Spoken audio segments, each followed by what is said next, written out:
forgive ECU? Do you bleed purple and gold? Are you ready to hoist the colors? Hoist the colors! It's time for the most in-depth look into the world of ECU athletics. Welcome to Hoist the Colors with your host, Stephen Igo on 94.3 The Game. Watch the show live on Facebook and at 943thegame.com. Here's Stephen Igo.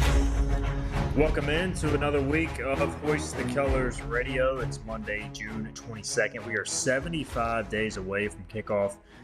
ECU at Alabama. We'll talk more football today. Our opponent previews will roll on. We'll catch up with Steve Irvine, who covers UAB for BHAMBanner.com. And to be honest, it's been a long time since I thought about UAB football. And ECU hasn't played them in a few years, so I need to get a rundown with Steve on just what this program looks like heading into, obviously, the Alex Mortensen era. Trent Dilfer gone, Alex Mortensen promoted as interim coach. We'll catch up with Steve around 12:30. It was another successful recruiting weekend for the Pirates. They land one of their top all-time commits in terms of rating in Andrew Rogers. We'll break that down. I'll break down the other commits. More on the way. Hint, hint for ECU. They've got a few guys who have yet to announce that also committed coming out of the weekend, but I'll give you the rundown of those who have announced, how the class is looking in segment 2. And in segment 1, we'll recap the big weekend that was in sports across the country. The College World Series will have an if necessary game tonight. North Carolina and Oklahoma, winner take all. National championship. The United States improves to 2-0 in the World Cup on Friday. World Cup obviously continuing throughout the weekend, continues into this week. Also, golf was ongoing. MLB, where Philip Pilkington's Boston Red Sox took 2 of 3 from my Seattle Mariners. I forgot to take into account the Mariners can't hit left-handed pitching. The Red Sox strategically perhaps threw 3 left-handers. And Philip, your pitiful Boston Red Sox took 2 out of 3 from my pitiful Seattle Mariners. Both our teams stink, but congratulations. Thank you. And, hey, man, I ain't saying it's the turning point because it's definitely not, but perfect week for the Bo Sox to give their fans false hope because we're in Colorado this weekend. Probably can take 2 out of 3 there, and we'll have all of a sudden looked up and won 4 out of 6, won back-to-back series, and which means we'll get swept in the upcoming weekend by whoever it is that they play. I haven't even looked that far ahead. We did say we talked swing games on Friday for ECU. I did say that they could win the series, Philip. It could be a swing game, swing series for the Red Sox season. So maybe the tide is turning. They actually scored more than a couple of runs in a few of those games. So I know that was exciting. Yeah, it was, man. Maybe the energy from the World Cup and seeing the U.S. score a pair of goals, next door early Friday helped them. I don't know. But I appreciate your optimism and trying to be a good friend, Stephen, but this ain't happening. Spencer Scott in the chat. The chat is open, by the way, on YouTube, Facebook, and X. Spencer Scott says, welcome to Pirate Nation, Saxon Roberts. Yeah, ECU got a pitching commit over the weekend. We need to talk about him. We'll talk about him to lead segment 2 as well. Virginia pitching commit, not Virginia, to enter the portal and commit to ECU as a transfer portal addition over the weekend. And a guy who attended Auburn. I got my oranges confused there. Throws 100 miles an hour, but there's a reason he probably didn't pitch. We'll get into that in segment 2, but high upside arm coming from Auburn, War Eagle. Kenny Curlin's in the chat, says, hope all of Pirate Nation's dads had a wonderful Father's Day. Happy Father's Day, belated Father's Day to everybody out there who is a father. Had a lot of good time with my family. Kenny, hope you had a good Father's Day as well. Great weekend for sure. Really enjoyed. Are you a House of the Dragon Game of Thrones guy, Philip, or not? No, I'm really not. Enjoyed the season premiere last night. Man, we got to get you on the train there because I could talk about that for a full hour as well. It was an insane episode last night to begin the new season. So I enjoyed that to wrap up my Father's Day. Were the kids in bed by the time it came out? Yes. Yep. Okay, 9 o'clock. perfect. So it works well. So I enjoyed it, man. And it was a 72-minute episode. Big battle. So I enjoyed that. Lane Smith in the chat says the Phillies are going to make a late push. They're already making a push, Lane. Bryce Harper hits for the cycle. All they need to do apparently is fire their manager midseason, and it turns their team around, unlike Boston. So wait, can we talk about that triple though? Dude, Harper was rounding second and the throw goes to the plate, and he ends up on third, and they called it a triple. Had that ball been thrown to third, he'd have been out by like 4 steps. Can we really call that a triple? Can we call that a cycle? I'm sorry, and I like Bryce Harper, but scorekeeper. clearly. And he needed the triple for the cycle, but there is no way he rounds second and goes to third if there's not a play at the plate. I guess it's one of those things like you just have to if he's going full send, even if the throw is going elsewhere, I think you have to assume triple. But obviously, I think you're right. He's probably dead. Like if you're the scorekeeper, can you say he would have been out there, so we have to give a double? I don't know if he can if he doesn't slow down. And he was 2 steps past second base, and the dude caught the ball on the edge of the shortstop caught the ball on the edge of the grass. Hell, they were practically standing next to each other. He almost could have reached out and tagged him. You got to give it to him, though. Got to give it to him. And I'm fine with Bryce Harper. He's grown on me over the years. I was not a fan of young Bryce Harper with the Nats, but Philly's Bryce Harper has grown on me quite a bit. So congratulations to him. How about we got to get to the World Cup and College World Series, but how about the big news before the show today, Philip? Dusty May wins a national championship in Michigan, now going to the Dallas Mavericks. And this had been rumored for a little bit that he may go to the NBA, but it feels like this one kind of came. Like I didn't hear a ton of buzz on this, and then it just kind of dropped this morning. So huge news there. Another Michigan national championship winning coach going to the pros. We saw Jim Harbaugh do it, obviously with the LA Chargers now, and now Dusty May does this. And I got to say, like, why not, right? You win a natty in college, you achieve the pinnacle. Like, what else is there to really do unless you just want to kind of sit back and enjoy life and continue to make millions? But for guys who are built for the next challenge, I feel like this is kind of a good move for Dusty May. Yeah, I like it for him. It is one of those things, man. College, and we don't know with 5 years and with all this stuff what the future of college athletics are. There's a lot more stability in what the future of the NBA is going to look like. You know what the salary cap is. You know that you've got to play 82 games. You know which 29 other teams you will play. And you know the format of the playoffs. Who knows what's going on with college basketball? Is there going to be a break off in football? Will that affect basketball? Way too much craziness going on. Get out right before it gets crazy. So good move for him. No doubt. Can't blame it at all. And he steps into a pretty good situation. I mean, the Western Conference is loaded. But obviously, Cooper Flagg and some of the young talent there in Dallas, I think he'll be able to coach a good team, or at least a good core for some time. All right, let's talk World Cup. How about the United States, baby? First time winning back-to-back games since 1930 in the World Cup, which is an insane stat in itself. That's 96 years, or 94 years, Philip. So, I mean, kind of hard to believe there, but I thought I went to a local establishment with some of my buddies and watched this game, and we talked about it. It always makes for a good event when you're just surrounded by people pulling for the same team as you, and that doesn't happen to me a lot as a Mariners and Broncos fan here in Greenville, North Carolina. But it was cool, obviously for U.S. We had the Vuvuzelas going in the crowd, and I thought U.S. for the most part just dominated. I mean, the second half was kind of boring. They win 2-0 over Australia. They get the own goal once again at the start of the game to take a 1-0 lead, and then Freeman scores the second goal in the 43rd minute. But for the most part, man, just dominant soccer. Australia tried to get physical, tried to muck it up, but I thought U.S. kept its head and played another solid match. And they already have won the group stage as well, the first place with Paraguay taking out Turkey as well. So at this point, they can rest their key players if they want to for the third game, because they're pretty much set in going to the knockout stage, Philip. Yeah, they're set, and they're set as, like you said, winning the groups. That's big. I thought overall, Steven, you mentioned the dominating play. They really did dominate possession. They dominated the midfield. They got the ball into the attacking third a lot more. I thought the midfield play was great.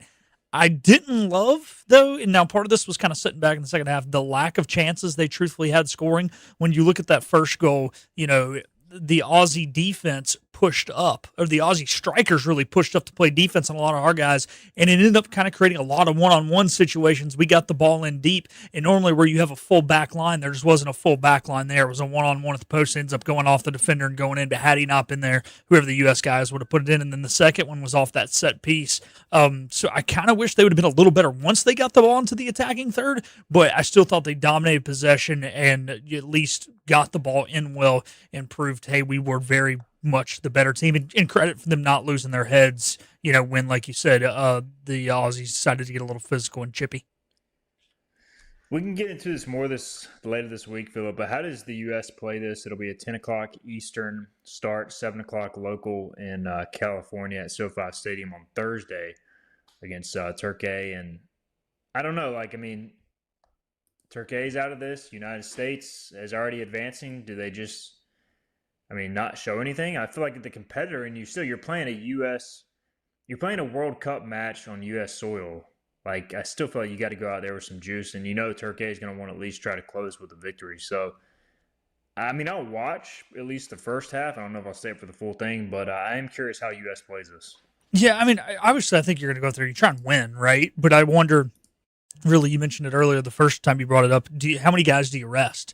There's a lot of times in World Cup scenarios where a lot of these, players, whether it be on the men's side or the women's side, get selected for the squad and unfortunately don't actually get to go into a match.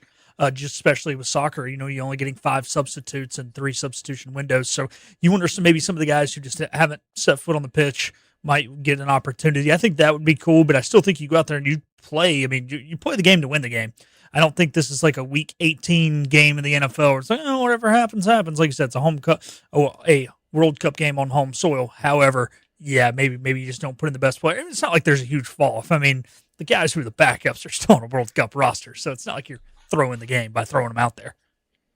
Right, and if nothing else, it gives you the chance to rest Pulisic for another game as well, as he wasn't able to go due to the calf injury in the second game against Australia. All right, College World Series, North Carolina forces a Game 3, a winner-take-all tonight. It'll be a 7 o'clock Eastern first pitch in Omaha, 6 Central local time. And didn't get to watch this full game. I was at the pool with my kids, but was listening when Oklahoma took a 2-0 lead and thought North Carolina may be in trouble because we talked about it, man. The last thing you want to do if you're UNC is get behind before you can get your studs in the game from the bullpen. Well, they end up going with Glauber in the 5th. Ryan Lynch settled down, pitched into the 5th, suffered an oblique injury. So he's obviously down for today. Glover ends up going 65 pitches, 5 hits. They're now, 30-0, 29-0 when he pitches in a game, which is might be ridiculous. Up to 30.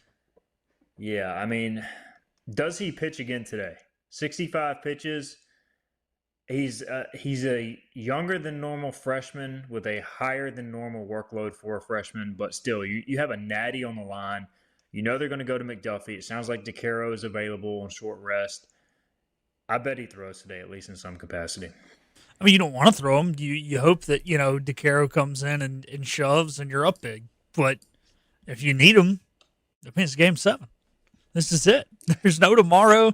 There's no next series. There's no next week. There's no anything. There's nothing until February. So, yeah, this is a chance to win a national championship. You'll do whatever it takes. Oklahoma strategically kind of threw a ton of pitchers for a short amount of time. And it's, after they got behind 4-2, they started to kind of save some pitching, I feel like, for Game 3. I'm sure if they would have mounted a rally, they would have came back. They are going to start freshman Nick Wazlowski for Game 3, according to Skip Johnson. So, I don't know, man. Oklahoma is not as talented as North Carolina. And I do worry now that Carolina's beaten them and they kind of slow them down a little bit because OU is just riding the wave of momentum. Do they come back to earth now? But the other reality is North Carolina's best bullet is Glauber. And, McDuffie's been pretty shaky in this postseason, Philip. So they're going to need McDuffie today. They're probably going to need Jackson Rose, the left-hander, who has looked good, but he's a freshman. This will be probably the biggest spot of his career. And, we'll see if they go to Boaz as well. We'll see if they go back to DeCaro, but I'm curious to see,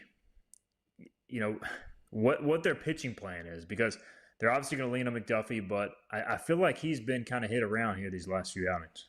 Yes, yeah. There was a couple times where I thought they might get eliminated due to how much he was getting hit around. I'd probably start Boaz, just kind of keep it consistent. McDuffie short rest, or not McDuffie. I'm drawing a blank on the Friday night. I got DeCaro, thank you. Is short rest. So, I mean, I think that means he's available, but do you really want to start him? I don't know. Man, look, you're going to score some runs, though. Look, this is not what we expected. We talked about how they're going to be 2-1 games. Carolina's going to pitch their way through this thing, and it was low scoring. And if they met Georgia, it wouldn't matter, and blah, blah, blah. And now here we are, and there's been a crap ton of runs scored, and the ball's flying out of the ballpark.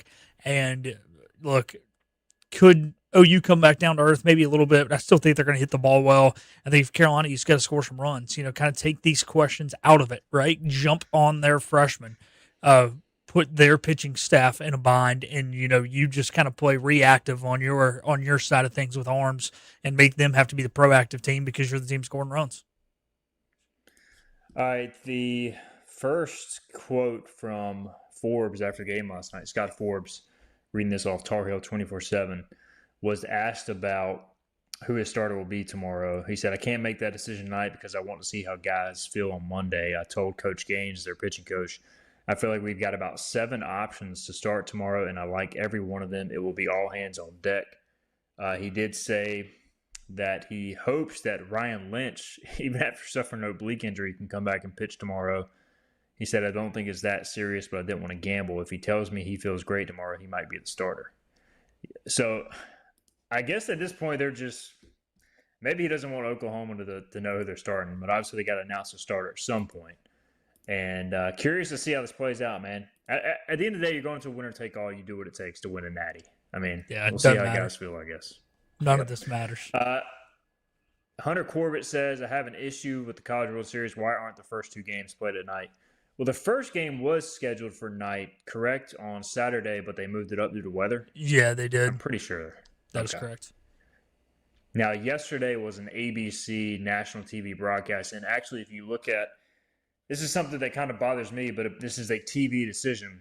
Sunday afternoon time slot is considered better than a night time slot on Sunday for live sports. That's how the TV execs look at it. So that's why you had a 2:30 ABC start on a Sunday.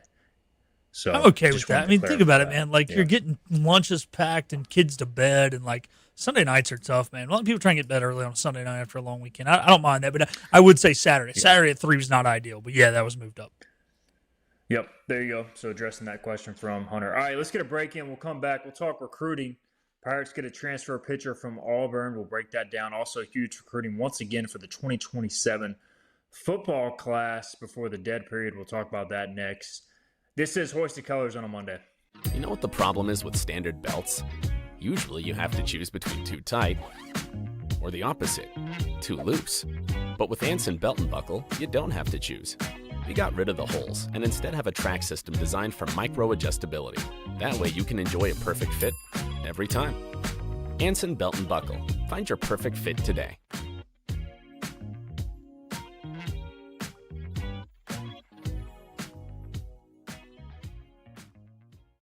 Healthwise Pharmacy rounds the bases with all of your infusion, retail, compounding, and medical equipment needs. Locally owned and operated by pharmacist Marcy Parker, Healthwise has grown to be your most trusted provider for infusion services. Currently providing in-home or on-site infusions in North Carolina, South Carolina, and Virginia.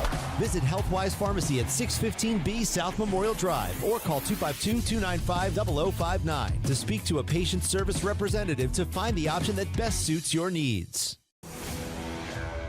The best burgers around. Everyone loves a thick, juicy, and fresh burger. Tiebreakers does real burgers better than anybody. And don't forget about the cheese sticks, fresh salads, and more. So don't just go to any burger-themed restaurant chain. It's time to break the chain and eat local. Tiebreakers, burgers and sports at its best. Go Pirates! Arg! In this age of globalization, we've learned that bigger isn't always better. Ever tried to get phone help from a big corporation from a real person? Right. That's what's so nice about Phelps Chevrolet. After more than 50 years serving our community, Phelps remains family-owned and operated. Mike, Daryl, Wave, West, Alan, and Clay deliver hometown service and integrity, same as always. They share your experience, they share your values, and they are ready to help with any motoring need. Come get you one. Daughtridge Gas and Oil has been your dependable propane supplier for 95 years. Their trained technicians can service and properly install all your propane and natural gas appliances. Plus, Daughtridge Gas and Oil is your backyard expert with fire pits, grills, smokers, and more, including quality outdoor furniture at their Greenville Patio and Hearth Shop at 1901 Charles Boulevard. Go by and see the knowledgeable staff at Daughtridge Gas and Oil for propane delivery or call 756-1345. You have a choice when you invest in insurance, and when you choose First State Insurance Advisors, you're working with people you can trust. Clark Stallings has deep ties in the community. His team, including Keaton Smith, Regina Asby, Phil Leva, Max Joyner Jr., Max Joyner III, and Ginger Smith, provides knowledgeable and professional advice. First State Insurance Advisors is an independent insurance agency. They offer all types of personal insurance as well as various types for business. Call or email First State Insurance Advisors today. We want to be your Pirates trusted play choice here. agency. Time to play the game! This is Hoist the Colors with Stephen Igo on 94.3 The Game. We're 75 days away from kickoff. ECU UAB. We'll have our ECU Alabama, we'll have our UAB preview also in the state of Alabama next segment with Steve Irvine from bhambanner.com. But 75 days till ECU opens at Alabama. The reason I said that is because I'll be flying into Birmingham, Alabama twice this year for Alabama and UAB. A lot of trips to Alabama, so looking forward to that. I'll have to get Bobby to sing Sweet Home Alabama to me before I leave because that's his tune. Here in this segment, we're going to talk football recruiting. We're also going to talk some baseball recruiting. We'll lead with baseball. Philip Pilkington back in the 94.3 The Game studios. Pirates get an interesting commit over the weekend. We talked about the Division III transfer from Rowan coming to play third base, but shortly later on that afternoon, the Pirates got a hard-throwing right-handed pitcher, Saxon Roberts from Auburn. Now, Roberts was the number one ranked Tennessee pitcher coming out of high school in the state of Tennessee and throws gas. Now, he did have an injury in high school that prevented him from throwing a lot early at Auburn. He redshirted as a result of that. Came back this past year with high hopes. Only made one appearance. In that one appearance, did not record it out, and he walked two. But in the fall, D1 Baseball wrote a profile on him. He was topping out at 100 miles per hour. He's 6'5", 215.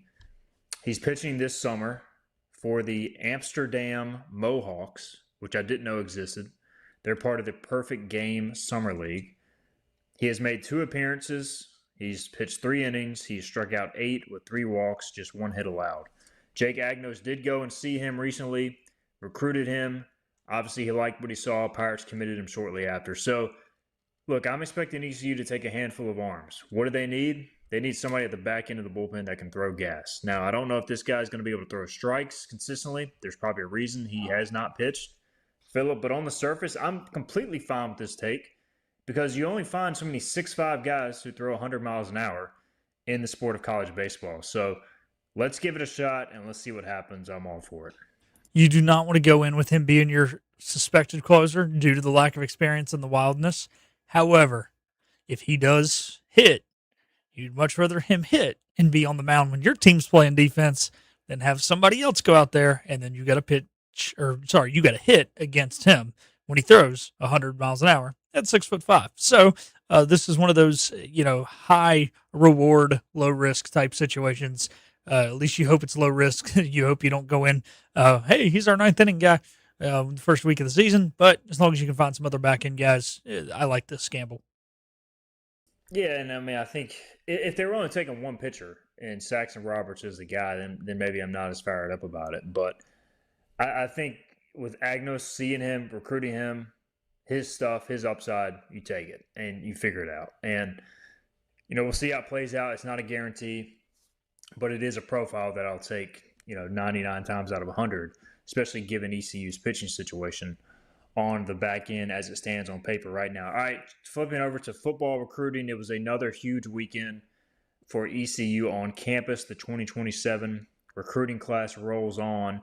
Pirates have gotten 4 commitments at this time from a list of 11 official visitors. Now, I'm told 8, maybe now 9 of those official visitors have committed. Those that have not announced will announce at a later date, so keep an eye on that. But what we know right now is ECU's 2027 class is up to 13 pledges. One of the more notable ones is Andrew Rogers, a 4-star recruit per the 24/7 Sports composite rankings. He was previously committed to Virginia Tech, Grimsley High School product out of Greensboro, North Carolina. He decommitted when Brent Pry was fired last fall.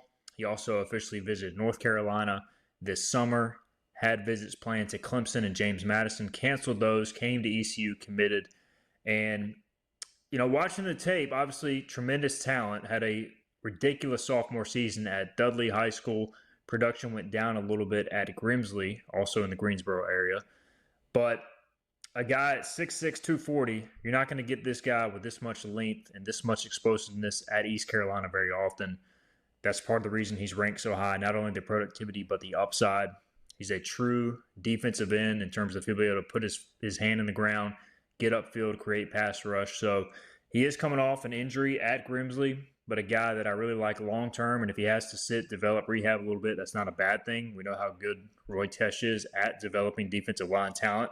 So Andrew Rogers, one of the top-rated commits in program history on paper, is in, as is another defensive lineman from the 336 in Kernersville, North Carolina, East Forsyth High School. Chosen Hyman has committed to ECU, 6'1", 255-pound high school lineman, projects more as a defensive tackle, interior guy, plays a lot of nose tackle at East Forsyth.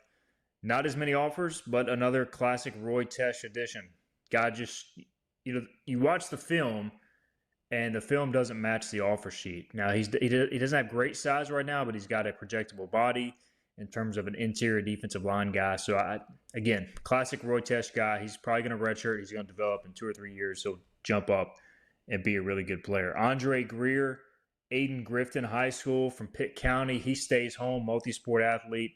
He tested at a combine, Carolina Coaches Combine in April, ran a 4.44 40-yard dash, 5'10", 175.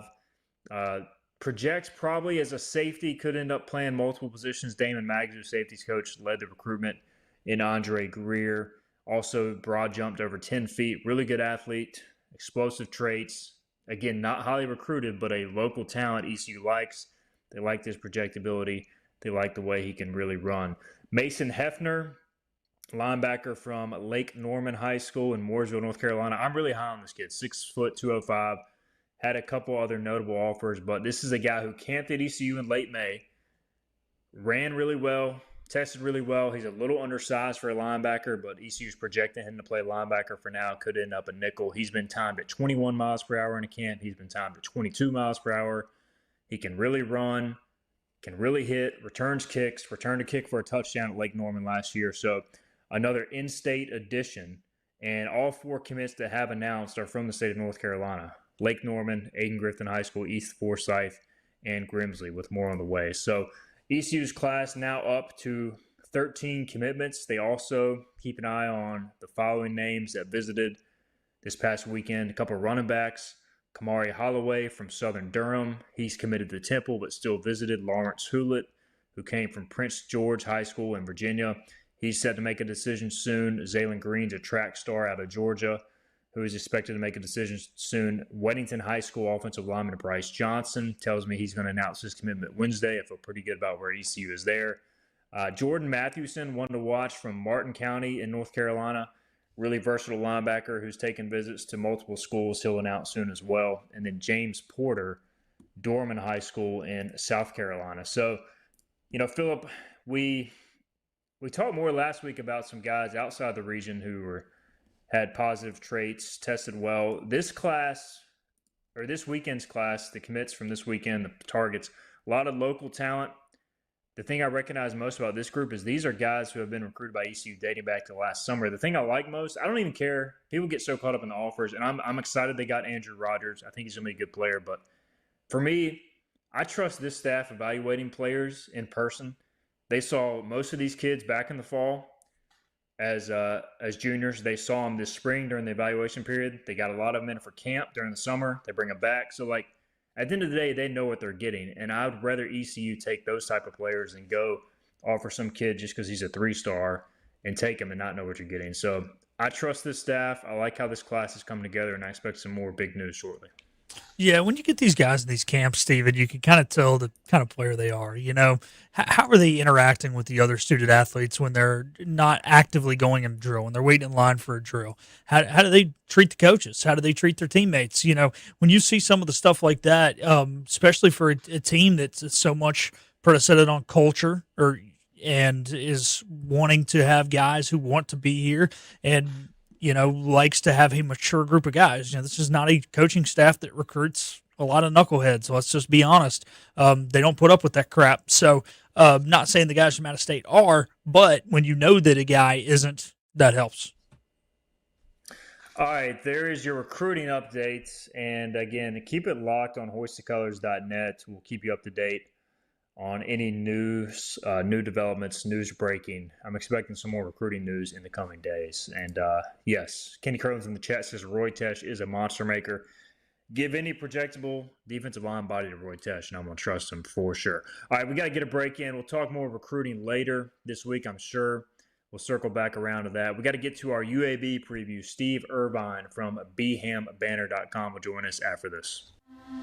This is about you, your family, and the health of all who live in Eastern North Carolina. This is about the transformation of a health system into something more powerful and more human. About creating new ways to treat disease and keep you well. This is about ECU Health, which is to say, it's really all about you. ECU Health. Minds, hearts, purpose. You have a choice when you invest in insurance, and when you choose First State Insurance Advisors, you're working with people you can trust. Clark Stallings has deep ties in the community. His team, including Keaton Smith, Regina Asby, Phil Leva, Max Joyner Jr., Max Joyner III, and Ginger Smith, provides knowledgeable and professional advice. First State Insurance Advisors is an independent insurance agency. They offer all types of personal insurance as well as various types for business. Call or email First State Insurance Advisors today. We want to be your trusted choice agency. Acre Station Meat Farm, along with Lane Angus Beef, bring you Farm to Fork Beef. Stock your freezers now with affordable beef boxes, just in time for the grilling season. Farm to Fork Beef brings quality local beef to your family. From your traditional butcher shop, Acre Station Meat Farm. Come on down to Acre Station Meat Farm and find out why we're #1 in fresh cuts and friendly service. Acre Station Meat Farm, Highway 32 North, Pinetown. In Eastern North Carolina, people appreciate things that are straightforward, honest, and dependable. For decades, our team has focused on cutting through insurance complexity for the communities we serve. And now, we're bringing that same mindset to our name. We're Flatlands Insurance Group, a simpler name that reflects the same local team, the same values, and the same commitment to the great communities we feel blessed to be a part of. Flatlands Insurance Group, your whole world is covered.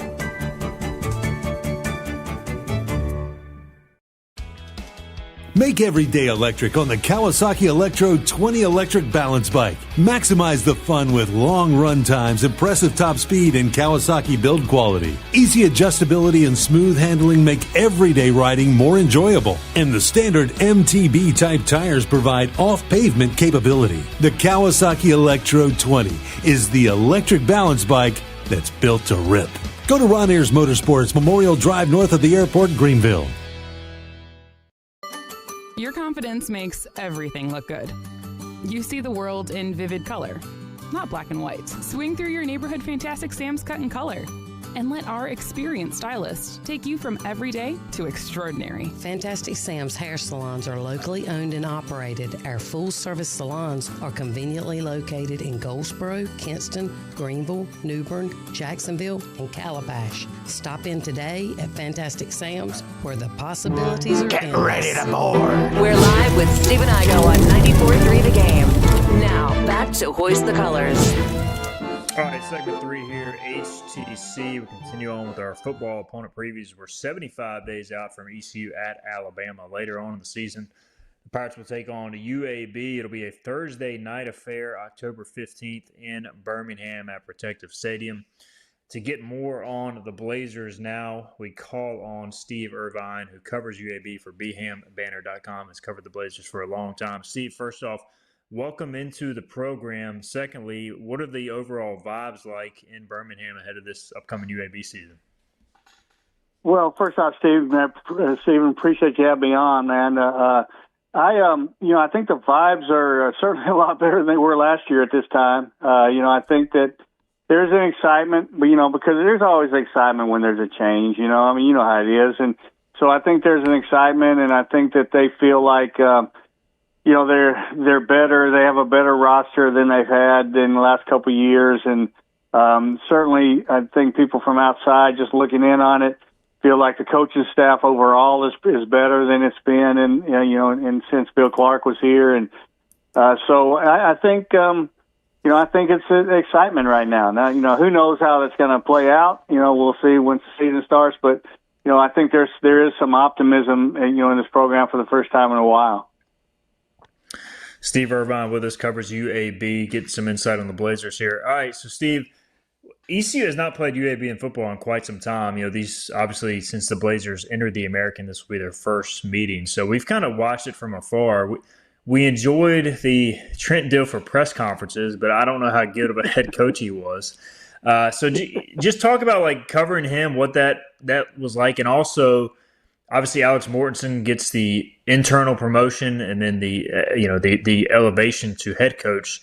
So kind of a two-part question: the Dilfer era, and then the segue to the Alex Mortensen era. How do you feel like this is going to go?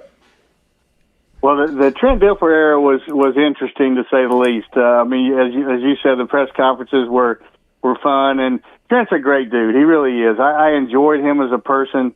He was not a very good head coach in college. It was certainly not the right guy. No doubt. And so it didn't kind of work out like that. And I do think this. I do think Trent Dilfer knows football. I think he's a smart football guy. It just didn't fit. It wasn't a good fit. And there was times where, when you're winning, and you know this well, if you're winning, you can say whatever you want pretty much. You can be a little outrageous, you can do whatever.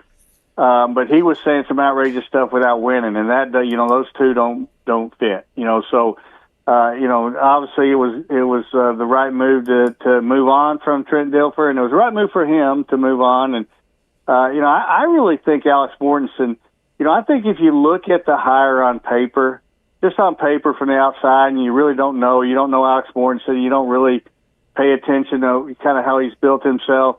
You look at it and go, oh boy, this is another bad hire, because he doesn't have any. He was 2-4 as a interim coach, and and just had never been has never been a head coach. And so you look at it and go, man, that's not a good hire. But if you know Alex Mortensen and you kind of see his work and see what he's done there, and I do think this could be a really good hire eventually. I don't know that you're going to see that in the first year, because the schedule's tough, and it's going to take some time to build this thing back to what it was, but I do think it was a pretty, it was going to end up being a pretty good hire. And the one thing I like about Alex Mortensen, the way I like a lot of things about Alex Mortensen, but one thing, the way he built himself as a coach, he spent 9 years under Nick Saban, and obviously as an analyst and different things. And a lot of people don't do that. A lot of people are looking to jump, and, they're thinking, I got to get a full-time, I got to get on the field and just things like that.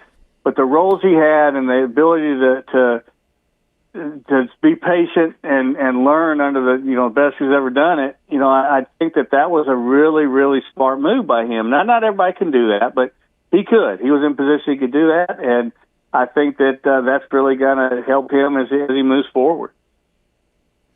Ryder Burton played pretty well down the stretch at quarterback last year, Steve, and he's back. I assume he probably the expected starter. Has he been named starter already? Is there a competition? Update us on the quarterback situation, if you will. No, he's a starter. They've said that, and they said it in the spring, and it was pretty obvious. This is his team basically. Ryder's the leader of this team, and that's what he does best. He's a really confident kid that is a pretty natural leader. He's only 20 years old. That's the thing that's funny. This will be his fourth college season, and he's only 20 years old, but he's a mature kid. He played, obviously was lights out in the Memphis game. The Memphis game showed his ability. Struggled in his other few games that he played there. He also played a lot, or started against Rice. which is a loss, and didn't play particularly well that game. But I do think he's just a guy that's a winner. I mean, I think he's got I think he's a very, again, his confidence is what he does best. But he's got a strong arm. He can beat you with his legs if he needs to, and just beat you with his leadership. And so I think they're in good shape there with him. And he's clearly the guy. He has had his struggles defensively, but they put up some good offensive numbers, with Mortensen calling the plays. You think he will continue with that play calling as he brought in somebody else to call plays, and kind of the overall expectation of this offense? How do you feel like that is? Well, he'll continue to call plays. He'll be the play caller, and that's the one thing. I think one reason he's doing that is under Dilfer, he was the play caller, but Dilfer also would take over play calling duties, at times, and last year a lot, and so I think he's really kind of relishing this opportunity to be the guy calling plays without having somebody over him telling him what to do.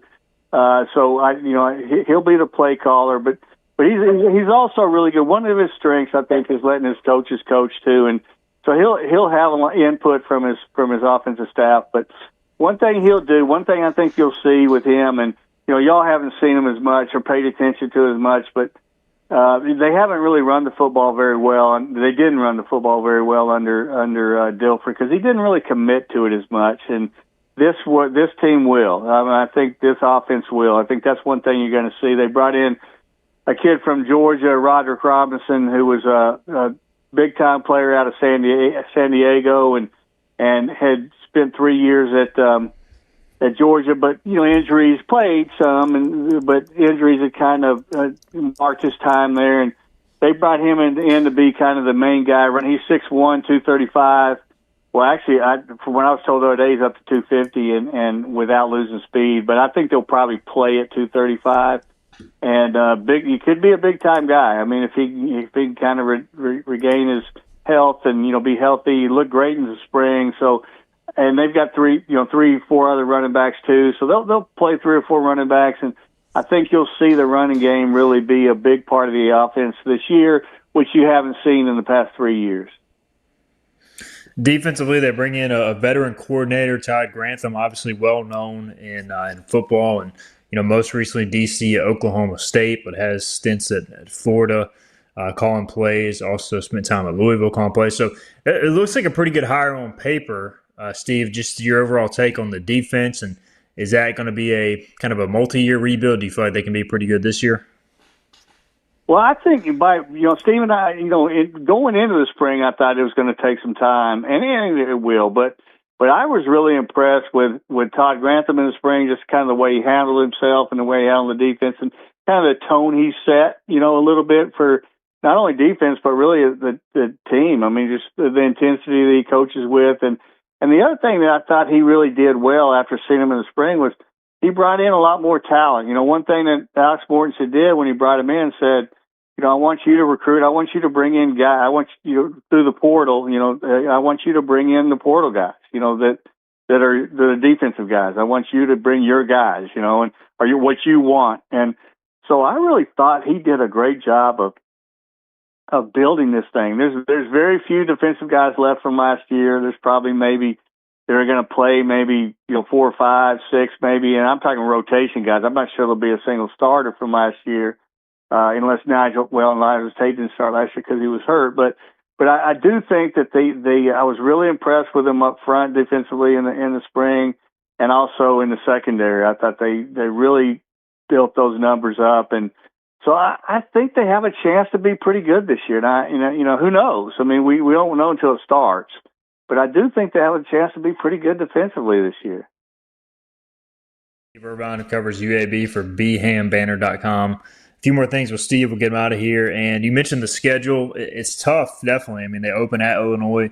UL Monroe comes to town week 2. They got to go to Louisiana, open conference play with Navy. They do get Samford in a winnable game, and then go back into league play at Memphis, ECU at USF. So it's definitely not easy for Coach Mortensen.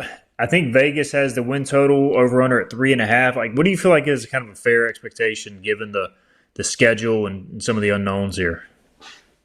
I mean, it's so hard to say right now, but I would say if, going into just looking at it on paper, I would say if they win 4 games, that's about what you can. That's about the best you do right now. I really do. I mean, I think they think they have a chance to get to 6 or get to a bowl, and they might. Who knows how things will shake out?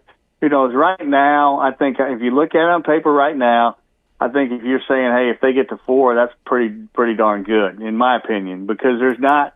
As you read down that schedule, really, other than Sanford, there's nothing on it where you go, okay, well, this is a good time to maybe get a couple, type thing. Which you usually you can usually do that as a schedule. You can go, okay, look, this one looks like a pretty good time.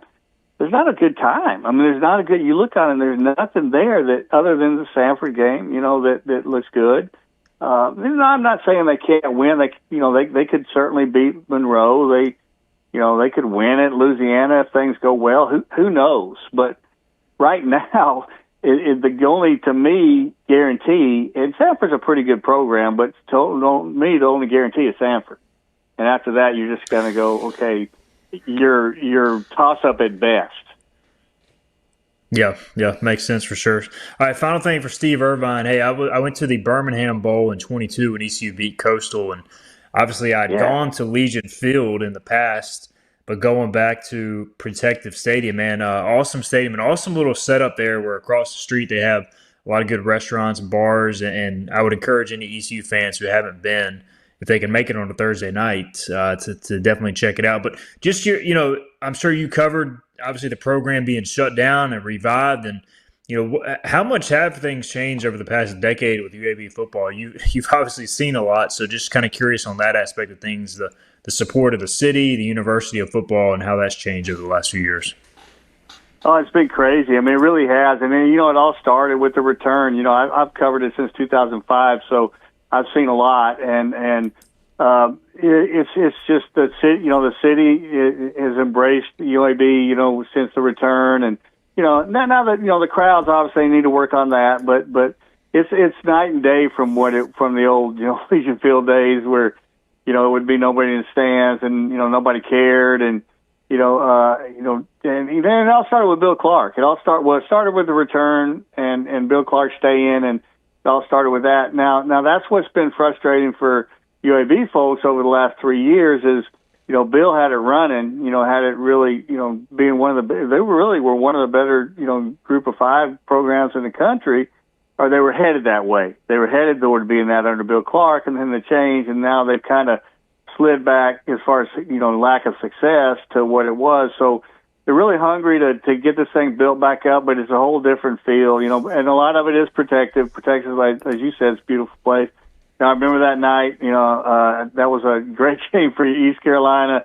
I was really impressed with the East Carolina people coming into town for that. And, I hope they do come. I hope y'all do come to, to that game, because it could be, it is a great atmosphere. Now, Thursday's a tough to get on the road on Thursday, but yeah, it's a whole different feel around the program within the community, especially. He is Steve Irvine, covers UAB for BHAMBanner.com. Steve, we appreciate the time, man. Great stuff, great insight. I'm sure we'll be connected in the fall, but thanks for the time and the insight. Sounds good, Steve. Appreciate it. Good talking to you. Absolutely. That's Steve Irvine. Again, covers the UAB Blazers. Check out his work, BHAMBanner.com.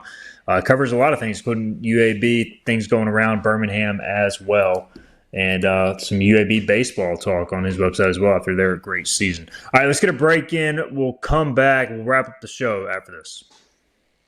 The power of savings is yours at Greenville Toyota with powerful deals on our huge selection of new Toyotas, like a Camry, $229 a month, or the all-new RAV4, $279. Don't miss the power of savings at Greenville Toyota.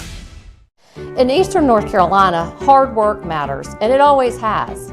At Flatlands Insurance Group, we've been showing up for our neighbors since 1963, helping families and business owners navigate change, weather tough seasons, and keep moving forward. Decades later, our purpose hasn't changed: to help protect what you've poured your time and energy to, from your home to your health to whatever comes next. Flatlands Insurance Group, your whole world covered. Need cash for a vacation? National Finance Company is here to help. For over 50 years, National Finance Company has been the small loan specialist with loans from $1,000 to $5,000 with low payments to meet your budget. We're in the business of getting you the cash you need today.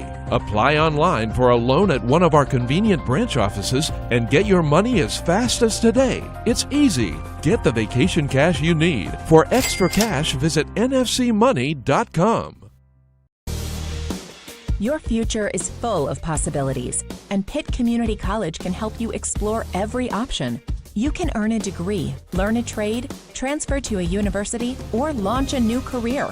We offer the support you need to succeed with flexible schedules, affordable tuition, and programs designed for the real world. Your path, your future, your college. Pitt Community College. Register now. Visit Larry's Steakhouse for a tender, hand-cut certified Angus ribeye. Other entrees include perfectly seasoned pork chops, chicken, or seafood favorites like shrimp, tuna, and salmon. Complement your meal with Larry's fresh 20-plus item salad bar, or enjoy it as an all-you-can-eat entree.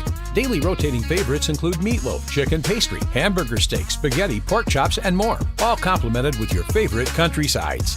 Whether it's for lunch, dinner, or our Sunday brunch, remember to support and eat local. Larry's Steakhouse.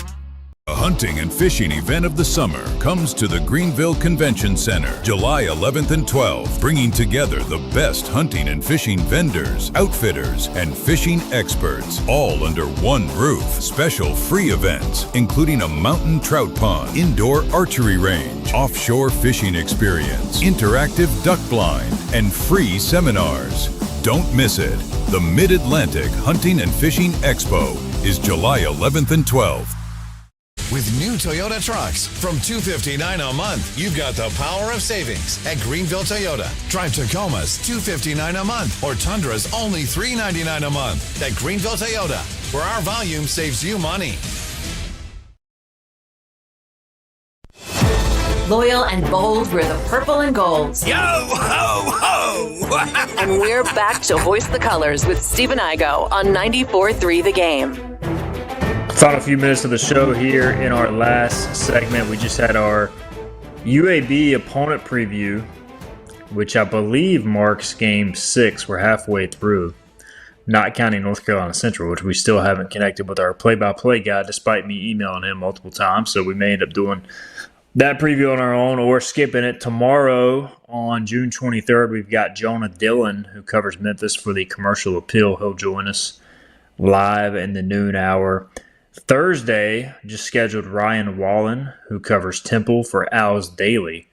So we'll knock out those two previews as well. I'll try to get one more done this week, too. I believe Charlotte follows, or USF follows the Temple game, and then it is Charlotte, Army, and Pirates conclude the season with FAU. So we'll try to knock out all those before our summer break. Wednesday right now, we're looking at getting Mike Schwartz on the show.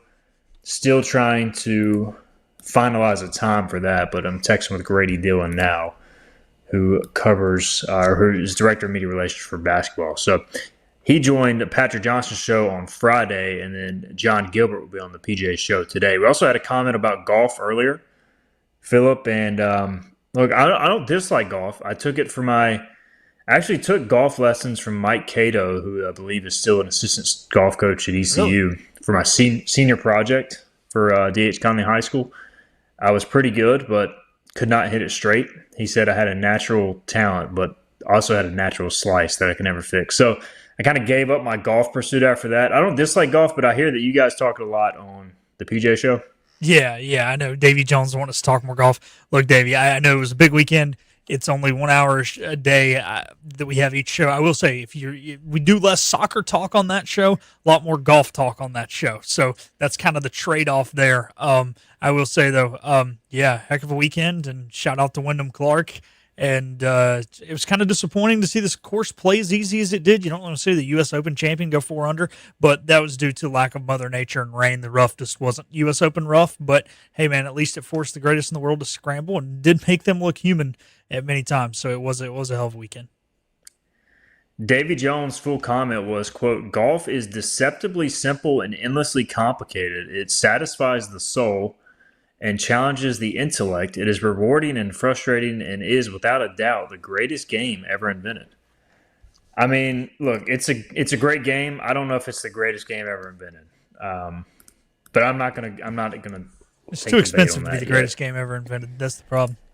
That is very true as well. That is very true.